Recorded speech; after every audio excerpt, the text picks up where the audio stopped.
PS নিয়ে দিতে পারেন মন্ত্রীরা। আমরা মূলত আজকে তুলে ধরব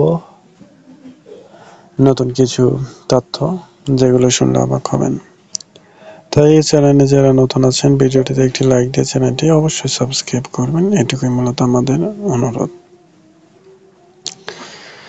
আমরা দেখেছি অনেক সংগঠিত দেখা দিয়েছিল এবং কার্যকর হয়েছিল যে সকল কার্যক্রমগুলো আমরা দেখেছি, এবং আমরা সরকারের চ্যালেঞ্জগুলো কিন্তু সেখানে দেখেছি। এবং নতুন সরকারের সমন্বয়ে 3টি চ্যালেঞ্জ রয়েছিল, যেগুলো মূলত দেখা হয়েছিল, এবং এগুলো জানিয়ে দিয়ে আওয়ামী লীগের সাধারণ সম্পাদক এবং সড়ক ও পরিবহন মন্ত্রী ওবায়দুল কাদের।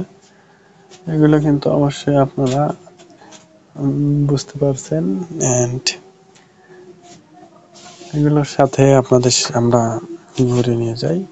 তা ভিডিওটি ভালো লাগলে লাইক করবেন এবং চ্যানেলে নতুন হলে সাবস্ক্রাইব করার জন্য সকলকে বিনীতভাবে আমি অনুরোধ করছি। ধন্যবাদ।